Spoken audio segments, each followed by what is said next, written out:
माझा मितवा मालिकेचा आजचा भाग आहे ना एकदम जबरदस्त आहे. म्हणजे सुप्रियासुद्धा आता ह्यांच्या लग्नासाठी तयार झालेली आहे. नेमकं कसं इशूने या सगळ्यासाठी तयार केलं आहे तेच आपण आज या भागामध्ये पाहणार आहोत. तर व्हिडिओ शेवटपर्यंत नक्कीच बघा. चला तर मग आजच्या भागाला सुरुवात करूया. खरं तर आता आकाशचा साखरपुडा मेघनासोबत होत असतो, पण मेघनाला जेव्हा या सगळ्या गोष्टी समजतात तेव्हा मेघना स्वतःहून माघार घेते आणि ती म्हणत असते की जर तुमच्या दोघांचं एकमेकांवर इतकं प्रेम असेल तर मी का तुमच्यामध्ये पडू का, आणि तुम्हा लोकांना जर एकमेकांसोबत जर लग्न करायचं आहे तर करू शकता तुम्ही, सॉरी बाबा पण मी हा साखरपुडा करू शकत नाही, असं मेघना डायरेक्टली तिच्या बाबाडाच म्हणजेच मिस्टर सदावर्ते यांना बोलू लागते. जेव्हा सदावर्तेंना ती हे सगळं काही बोलते तेव्हा मात्र सदावर्ते जे आहेत ते खूप जास्त चिडलेले असतात आणि ते डायरेक्टली याबद्दल ना वल्लरीला म्हणतात की तुम्हाला आधी तुमच्या मुलाच्या मनामध्ये काय सुरू आहे याबद्दल जराही त्याला विचारावंसं वाटलं नाही का, त्याची तुम्हाला जराही काळजी नाही का, या भाषेतच आता विचारलं जातं. आणि त्यामुळेच ना आता मात्र वल्लरी शांतच राहते, वल्लरीकडे काही उत्तर नसतं. त्यानंतर मेघना स्वतः स्टेजवरनं उतरते आणि ती डायरेक्ट नम्रताकडे जाते आणि नम्रताला म्हणत असते की या सगळ्यावर खरं तर तुझा हक्क आहे आणि तू खरं तर बोलायला हवं, पण तू शांत राहिलीस ना, यावरूनच तू किती शांत आहेस, किती समंजस आहेस हेच तुझे गुण दिसून येतात. पण आता नाही, तुझं जर त्याच्यावर प्रेम आहे तर असं शांत बसून चालणार नाही. चल आताच्या आता तुमचा साखरपुडा होऊन जाऊ दे, असं बोलूनच आता जी आहे ती नम्रताचा हात धरते आणि नम्रताला ती तिकडनं घेऊन जाते. नम्रताला जेव्हा आता ते तिकडनं घेऊन जाते ना तेव्हा मात्र नम्रताचं लक्ष जे आहे ते फक्त असतं ते म्हणजे तिथे असणाऱ्या इशूकडे ती बघत असते. तर इशू तिला डोळ्याने इशारा करते आणि बिंदास्त जा असं म्हणते. त्यानंतर नम्रता स्टेजवर जायला तयार होते. नम्रताचं आता काहीच नुसतं वरखाली होत असतं, कारण वल्लरी काय बोलेल हाच तिला विचार मनामध्ये येत असतो. कारण वल्लरीने ऑलरेडी साखरपुडा आकाशचा मेघनासोबत केलेला होता, पण आता मेघनानेच हा साखरपुडा करायला नकार दिलाय म्हटल्यावर काय. मग आता मेघना जी आहे ती बरोबर आकाशच्या समोरच नम्रताला उभं करते आणि नम्रताच्या समोर ती अंगठी धरते आणि तूच आता ही अंगठी त्याच्या बोटामध्ये घाल असंही म्हटलं जातं आणि तिच्यासमोर अंगठी दिली जाते. नम्रताचं लक्ष इशूकडे असतं. इशू या सगळ्याला तयार आहे का, इशू काय म्हणते हाच विचार ना डोक्यामध्ये सतत यायला लागलेला असतो. आणि जेव्हा या सगळ्या गोष्टी मनामध्ये येतात ना तेव्हा मात्र आता विचार येतो की नाही, कुठेतरी ना आता बघायला हवं, काहीतरी गोष्टी चुकतायत. पण नम्रताला ईश्वरी नकार न देता तिला फक्त मान हलवून होकार देते. त्यामुळेच आता नम्रतासुद्धा हा साखरपुडा करण्यासाठी तयार असते.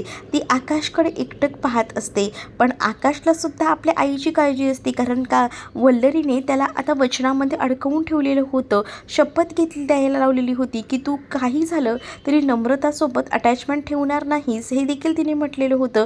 मग आता आकाश तिच्या मनाविरुद्ध जाऊन आता साखरपुडा करत असतो. त्यामुळे आकाश बोलत असतो की मॉम प्लीज ना, प्लीज प्लीज. आता वल्लरी काहीच बोलत नसते. वल्लरीची चिडचिड होत असते, कारण तिला काही झालं तरी नम्रता या घरची सून म्हणून नको होती आणि आज तीच या घरची सून येणार आहे म्हटल्यावर तिचं नुसतं जीव नुसता वर खाली होत असतो. आता मामाही तिला म्हणत असतात की अगं असं करू नकोस, जर मुलांची इच्छा आहे, एकमेकांवर प्रेम आहे दोघांचंही, तर होऊन जाऊ दे त्यांचा साखरपुडा, असंही मामा आता वल्लरीला समजावून बोलतात. तरीसुद्धा वल्लरी काहीच बोलत नाही आणि त्यामुळे आकाश आणि नम्रता या दोघांचाही साखरपुडा इथेच होणार, घे अंगठी घालून घे असं देखील मेघना बोलते.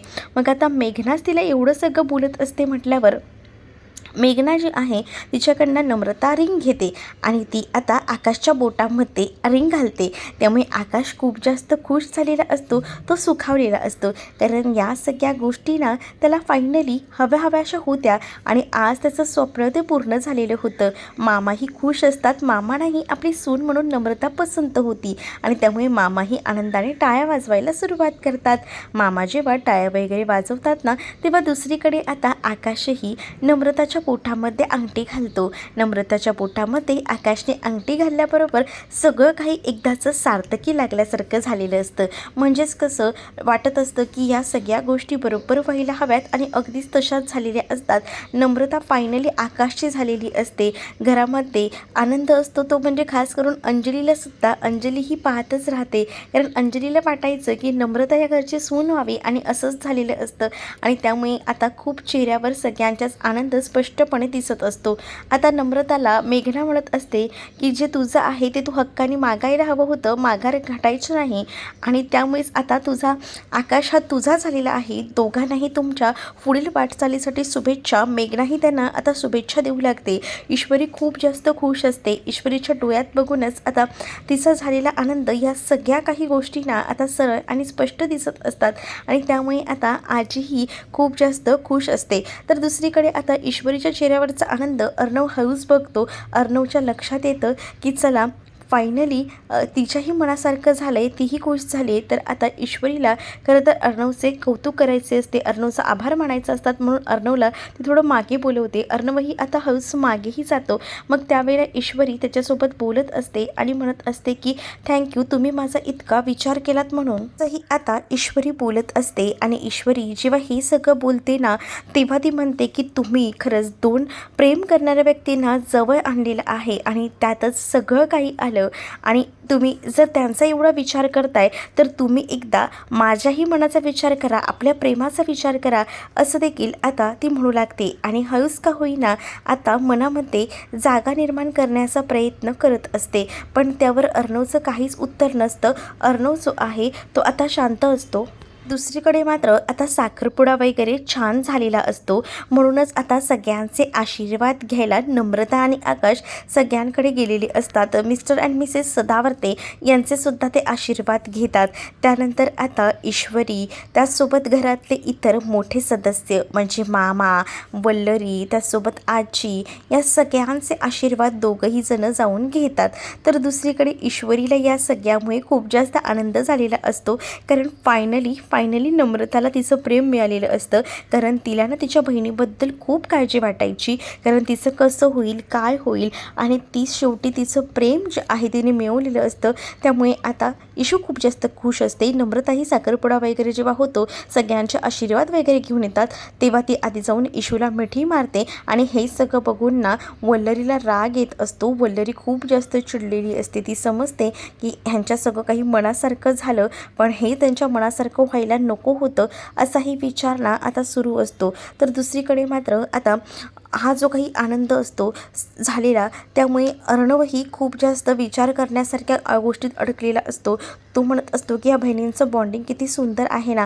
मग आता हा साखरपुडा वगैरे सगळं झालेलं असतं. म्हणून मिस्टर आणि मिसेस सदावर्ते हे सुद्धा आता निरोप घेत असतात आणि म्हणतात की चला आम्हीही निघतो. आणि मग झालेल्या गोष्टींची आजी मामा माफी मागत असतात, कारण त्यांनाही वाईट वाटतं, कारण त्यांनी साखरपुड्यासाठी त्यांना बोलवलेलं असतं आणि जो काही प्रसंग त्यांच्यासोबत घडलेला असतो त्यामुळे त्यांनाही वाईट वाटतं. म्हणजे यांना बोलवून अपमान केल्यासारखी गोष्ट झाली ना, हे असं वाटत असतं.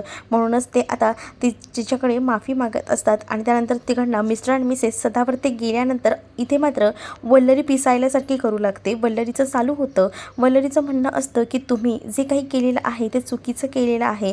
म्हणजे तुम्हा सगळ्यांना असं वाटतंय की फक्त माझ्या मुलाच्या आयुष्याचा निर्णय तुम्हीच योग्य ते घेऊ शकता. मला माझ्या मुलाच्या आयुष्याची काही पडलेली नाही आहे. तुमच्या बोलण्यात ना, तुमच्या वागण्यात ना, या सगळ्या गोष्टी ना मला सरळ दिसत आहेत. आणि काय गं, तू हे सगळं काही केलंस आणि तुझ्यामुळे तुला जे शेवटी हवं होतं त्या सगळ्या गोष्टी तू फायनली केल्यास. आणि तुला असं वाटत असेल की हे सगळं करून तू आता खूप जास्त हॅप्पी आहेस, तर विचार कर, मी काही झालं ना तरी हे सक्सेस होऊ देणार नाही आहे. पुढे अजूनही बऱ्याच गोष्टी आहेत. त्यानंतर आता अर्णवलासुद्धा म्हटलं जातं, अर्णव तुझ्या डोळ्यावर ही काही पट्टी बांधली आहे का? तुलाही कळत नाही आहे का तू ज्या काही गोष्टी केल्या आहेत त्यामुळे कुठच्या कुठे गेले? तू फक्त दुसऱ्यांच्या गोष्टींवर लक्ष ठेवतोस आणि दुसऱ्यांवर भरोसा ठेवून तू ह्या लग्नाला होकार दिलेला आहेस. त्यामुळे तुझं किती चुकलेलं आहे असं देखील आता म्हटलं जातं. जेव्हा या सगळ्या गोष्टी बोलल्या जातात ना, तेव्हा मात्र वल्लरीवर चिडतो आणि वल्लरीला म्हणतो की पुरे झालं, बस झालं, आता एकही शब्द ना मी तुझा ऐकून घेणार नाही आहे, कारण मी बघितले या सगळ्या गोष्टी मी काही कोणाच्या बोलण्यावरून केलेल्या नाही आहेत. मला जे योग्य वाटलं तो मी निर्णय घेतलेला आहे आणि मुळात आहे ना मला माहिती आहे की मी जो निर्णय घेतला आहे ना तो एकदम म्हणजे एकदम परफेक्ट आहे, त्यामध्ये माझं कुठेही काहीच चुकलेलं नाही आहे असं देखील आता सांगण्यात येतं. आणि जेव्हा या सगळ्या गोष्टी अर्णव बोलतो तेव्हा वल्लरीला हेही म्हणतो की तुला आकाशचं प्रेम दिसत नाही आहे का? आकाश किती प्रेम करतो ते तरीही सुद्धा तू विचार करतेस. पण ईश्वरीला इतकी नावं ठेवली जातात ना की ईश्वरी असते, पण अर्णवही एकही आरोप ईश्वरीवर घेऊ शकत नसतो. तो डायरेक्टली म्हणतो की आता पुरे झालं, तिला उगाच काही बोलू नका. खरं तर जो काही निर्णय होता तो माझा होता, मी कोणाच्याही डोक्याने कोणताही निर्णय घेतलेला नाही आहे, त्यामुळे उगाच आहे ना कोणालाही बोल लावू नका. खरं तर या दोघांचंही लग्न व्हावं, या दोघांनी एकमेकांना पसंत करावं असं मला वाटत होतं आणि म्हणूनच मी यांच्या लग्नाला होकार दिला आहे. दुसरीकडे आता ह्या सगळ्या टेन्शनमुळे अंजलीने डोक्याला हात लावून घेतलेला असतो, कारण वल्लरीची भांडणं जी आहेत ती वाढत चाललेली असतात. वल्लरीचा संताप होत असतो. वल्लरी रागारागाने रूममध्ये निघून जात असते. मामा तिला समजवायचा प्रयत्न करतो. अंजली म्हणत असते की आता हिला कोण समजवणार आहे, कोण काय करणार आहे. मग आता सगळीजणं आपापल्या रूममध्ये निघून जातात. अंजलीलाही टेन्शन असतं, म्हणजे अंजलीवर खूप जास्त आता प्रेशर येत असतं, म्हणून आजीही राकेशला म्हणतात की तिला आतमध्ये घेऊन जा आणि असं बोलून कसं बसं तिला आतमध्ये घेऊन गेलं जातं. दुसरीकडे मात्र आता पाहायला मिळत असतं की इकडे आकाश आणि नम्रता बोलत असतात. आकाश नम्रताला म्हणत असतो की तू वाईट वाटून घेऊ नको, आई जे काही बोलली आहे त्याचं प्लीज प्लीज तू स्वतःला सावर असं बोलून तो आता तिला सावरायचा प्रयत्न करत असतो आणि तिला समजावत असतो. त्याच वेळेला नम्रता ईश्वरीकडे जाते आणि त्याच वेळेला ईश्वरीला म्हणत असते की खरंच थँक्यू.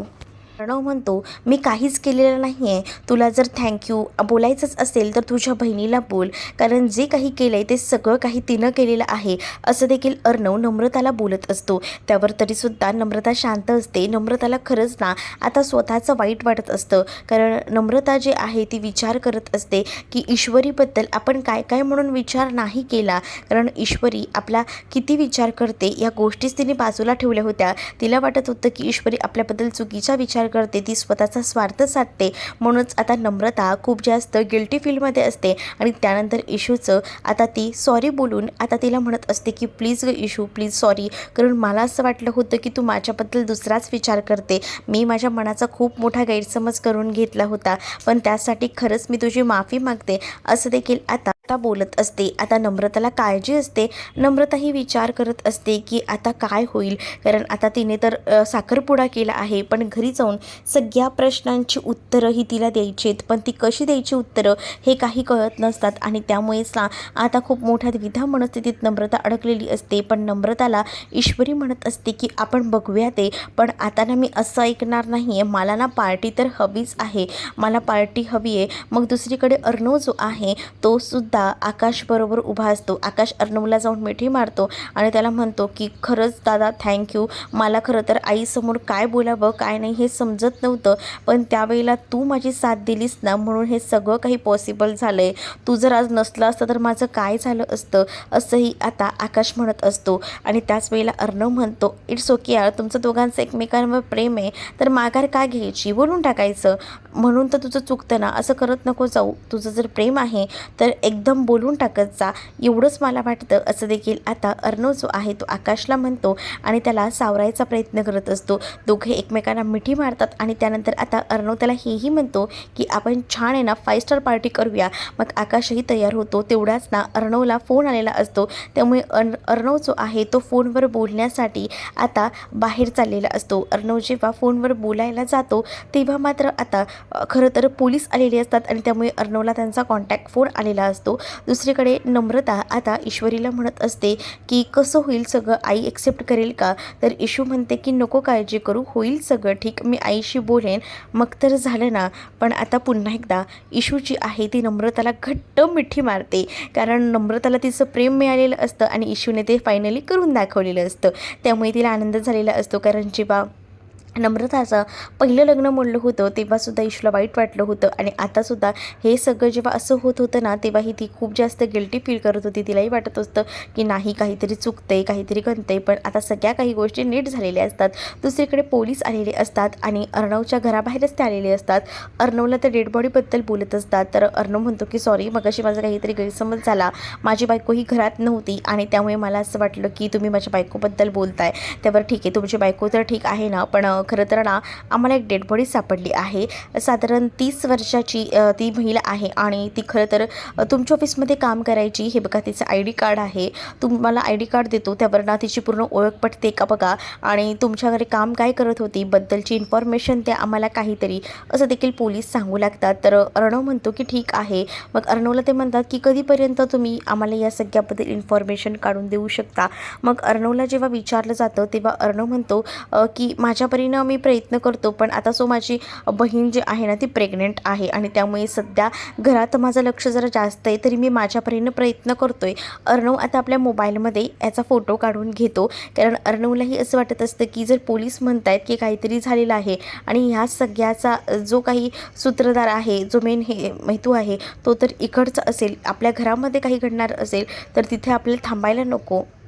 म्हणूनच आता तो विचार करतो की सात्विक फॅशनमध्ये जर ती व्यक्ती कामाला असेल तर त्याची माहिती काढली पाहिजे. पोलिसांकडनं तो फोटो वगैरे घेतो आणि त्यानंतर लगेचच ना तो फोटो जेव्हा घेतो तेव्हा शिर्केंना कॉल करतो. ते कारण त्याला आता लगेच ऑफिसमध्ये जाणं पॉसिबल नसतं आणि त्यामुळेच त्याने आता कॉल केलेला असतो. शिर्केंना तो म्हणतो की तुम्हाला एक आय डी कार्डचा फोटो पाठवला आहे, ते आय डी कार्ड नीट बघा आणि त्याबद्दलची पूर्ण माहिती काढा, कारण पोलिसांना आपल्याला ही माहिती द्यायची आहे. काही सिरियस आहे का साहेब, असंही आता शिर्के विचारतो. त्यावर अर्णव सांगत असतो की हो, जरा सिरियस आहे, कारण ती स्त्री जी आहे ती आपल्या सात्विक फॅशनमध्ये कामाला आहे आणि त्यामुळे तिची डेड बॉडी सापडली आणि ही पोलीस केस आहे, त्यामुळे ह्याकडे जरा बारकाईने लक्ष द्यायला हवं. त्यामुळे प्लीज जरा लक्ष देऊन काम कर आणि काही झालं तरीसुद्धा या गोष्टी व्हायला नको आहेत, जरा बघ, जरा लक्ष दे, असंही म्हटलं जातं. आणि जेव्हा या सगळ्या गोष्टी सांगितल्या जातात ना, तेव्हा काही झालं तरी आता ऐकावं लागणार असतं आणि त्यामुळेच अर्णवचं काम सांगितले म्हणून शिर्के लगेच कामाला लागतात.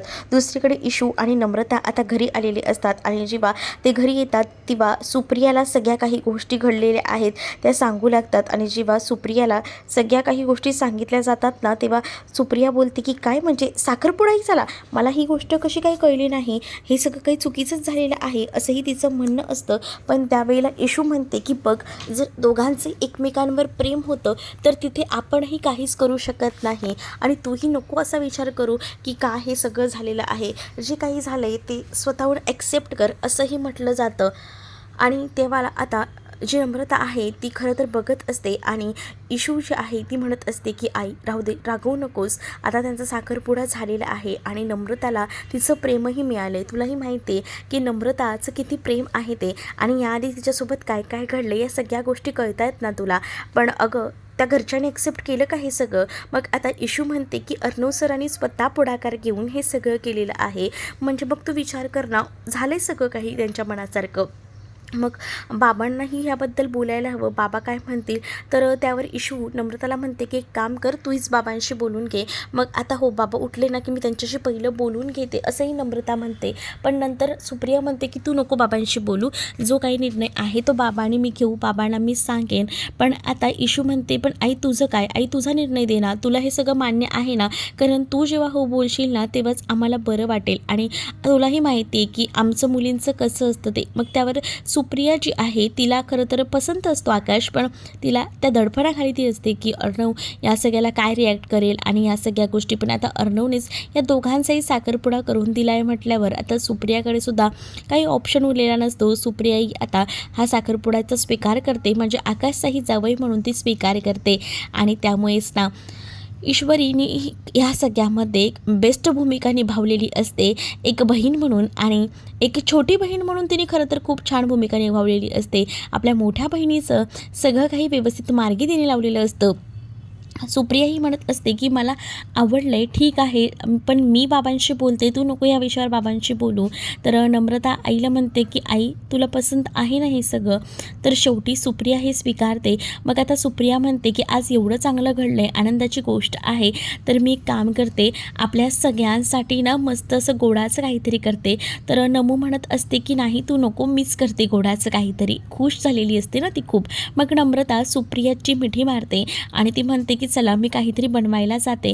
मग ईश्वरी ही खूप जास्त खुश असते. ईश्वरी म्हणते बघितलंस का आई, बघितलंस का कोणीतरी जास्तच खुश आहे आणि आज कोणाच्या तरी हातचं गोडाचंही खायला भेटणार आहे. मग नम्रता म्हणते की मी येते हा पटकन, आणि असं बोलून ती आता किचनमध्ये जायला निघते.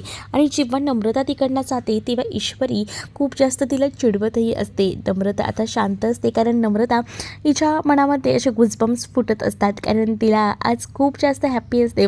तिच्या मनासारखं झालेलं असतं, तिला फायनली तिचं प्रेम मिळालेलं असतं. सुप्रिया थोडी टेन्शनमध्ये असते, पण आता ईश्वरी तिला समजावते. ईश्वरी म्हणत असते की आई मला कळतं आहे की तुला टेन्शन आलं आहे. आणि ईश्वरी आणि त्याचसोबत आता सुप्रिया दोघंहीजणं बेडरूममध्ये जातात. आणि त्याच वेळेला ईश्वरी म्हणते की आई नको विचार करू सगळं, खरं तर अर्णव सर स्वतः तयार झाले त्या सगळ्याला आणि त्यांनीच तर सहमती दिली. खरं तर मीही विचार करत होती कसं पॉसिबल होईल, पण त्यांनीच तर हे सगळं जमवून आणलं. मग कसं काय हे सगळं झालं. खरं तर ना तू जे काही मला सांगितलेस ना त्याच टेक्निकचा उपयोग मी सध्या करते आणि त्या टेक्निकमुळे बराच माणूस सुधारतो आहे. म्हणजे आता हळूहळू का होईना त्यांच्या वागण्यात बोलण्यात फरक पडला आहे आणि त्यामुळेच ना हे सगळं काही घडू शकले. पण दुसरीकडे सुप्रियाला वाईटही वाटत असतं की तिच्यामुळे तिच्या ह्या मुलीचा संसार जो आहे तो बिघडलेला आहे आणि म्हणूनच ती म्हणत असते की मला वाटतंय तर सगळं माझ्यामुळे हे सगळं होतं आहे. पण ईश्वरी म्हणते की आई नको ना गं, नको विचार करू तू या सगळ्याचा, नको टेन्शन घेऊ, मला आता बरं वाटतंय. आणि तू जर हा विचार करत बसलीस ना तर कसं तरी होईल, त्यापेक्षा जरा शांतच हो, नको इतका पॅनिक होऊस, असंही आता म्हटलं जात असतं. एवढ्या सगळ्या गोष्टी जेव्हा बोलून ती समजावते ना तेव्हा सुप्रिया समजते. पण आता पुढे काय करायचं तेवढ्यातच ना सुप्रियाच्या फोनवर फोन आलेला असतो. सुप्रियाच्या फोनवर खरं तर ना आजींचा कॉल येतो. आजींचा कॉल आल्यावर सुप्रिया म्हणत असते की काय करू, आजींचा कॉल आला आहे. ईश्वरी म्हणते घे ना, बघ ना आजी काय म्हणतायत ते. मग आता सुप्रिया आजींचा कॉल रिसीव करते. आजी म्हणत असतात की तुम्हाला तर कळलंच असेल ना की काय झाले ते. सुप्रिया म्हणत असते की हो हो मला आताच कळलं, ईश्वरी आणि नम्रता आलेत. मग आता तुमचा या सगळ्याला विरोध तर नाही आहे ना. मग आता सुप्रिया म्हणत असते की नाही नाही माझा नाही आहे विरोध. मग आता पुढे आपण लग्नाची बोलणी करून घेऊया, त्यासाठी मी तुम्हाला फोन केला आहे असं आजी सांगू लागतात. आजी म्हणतात की आपण उद्याच लग्नाची बोलणी करूया, तुम्ही या उद्या घरी, असंही बोललं जातं. मग सुप्रिया म्हणते एवढी घाई कशासाठी, पण अहो आता जमलंच आहे म्हटल्यावर साखरपुडाही झाला आहे तर लग्नही उरकून घेऊया, कशाला उगाच उशीर करूया असं मला वाटतं, असंही आता जी आहे ती म्हणत असते. मग सुप्रिया म्हणते की बरं ठीक आहे चालेल, असं बोलून आता सुप्रिया ही जी आहे ती आता फोन ठेवते. आणि त्यानंतर आता सुप्रिया जेव्हा फोन ठेवते ना तेव्हा मात्र इकडे ईश्वरी आईला विचारते की आई काय झालं आहे नेमकं. मग आईही तिला सांगू लागते की अगं आजी म्हणत होत्या की लग्नाची बोलणी करायची आहे आणि ती सुद्धा उद्याच, लगेच कसं गं. मग आता इशू म्हणते अगं आई होतंही ना तर होऊ दे ना, छान आहे ना, म्हणजे आता लवकरच लग्नही होणार, किती छान ना. मग आता ईश्वरीला आनंद झालेला असतो. ईश्वरी सुप्रियाला मिठी मारते. जे होतं ते सगळं काही चांगल्यासाठीच होतंय असाच विचार करायचा आहे, नको विचार करू एवढा सगळा. ईश्वरीच्या ह्या आनंदामुळे सुप्रियासुद्धा खुश असते आणि सुप्रियासुद्धा आता तिला कडकडून मिठी मारते, कारण तिलाही असंच वाटत असतं की चला फायनली आपल्या दोन्ही मुली सुखात आहेत आणि त्यांना त्यांच्या मनासारखा जोडीदार मिळाला आहे. त्यामुळे सुप्रियाच्या चेहऱ्यावर तो आनंद स्पष्टपणे दिसत असतो आणि ईश्वरीही खुश असते, कारण ईश्वरी बहिणीसोबतच आता तिच्या सासरी राहणार असते आणि त्यामुळे तिलाही आनंद झालेला असतो. दोघीजणी एकमेकींच्या मिठीमध्ये असतात. तर पुढील भागामध्ये आपल्याला पाहायला मिळतं जे मामा आहेत ते पेपरात आलेली बातमी वाचत असतात आणि ती बातमी असते शलाकाची. दहिसरमध्ये एक डेड बॉडी सापडली आहे आणि 30 वर्षाच्या महिलेची आहे. खरंच ना कसं कसं काय काय निघाले ना आजकाल. मग दहिसरमध्ये डेड बॉडी पुरलेली ह्या सगळ्या गोष्टी ना राकेशला आठवू लागतात आणि त्यामुळे राकेश जो आहे तो या सगळ्या गोष्टींचा विचार करत असतो. आणि त्यानंतर अंजली म्हणते की कशी माणसं असतात ना, विचित्र विचित्र. खरंच ना, काही माणसांचं आजकालच्या सांगता येत नाही. मामाही म्हणतात की हो ना, बघितलंच ना किती विचित्र माणसं आहेत ती. त्यानंतर आता अंजली आणि त्याचसोबत अर्णव हे सगळेजण बोलत असतात. अर्णव म्हणतो की खरं तर ना जिजू, तुम्हाला का वाटतं कशी तुम्ही माणसं, म्हणजे एवढं सगळं करून पण नामानिराही राहतात, बरोबर ना? मग हे सगळं काही जेव्हा अर्णव मुद्दामून राकेशला बोलतो ना, तेव्हा राकेशच्या चेहऱ्याची नक्षाच चेंज झालेली असते. मग राकेश नंतर एका साईडला येऊन विचार करतो की मी तर शलाकाची बॉडी नीट खालपर्यंत पुरली होती, जमिनीत पार काढली होती, मग पोलिसांना कशी भेटली, असा विचार त्याच्या डोक्यामध्ये सतत फिरत असतो. तर तुम्हाला हा भाग कसा वाटला हे कमेंटमध्ये मला नक्कीच सांगा. असेच अपडेट पाहण्यासाठी चॅनलला सबस्क्राईब नक्की करा.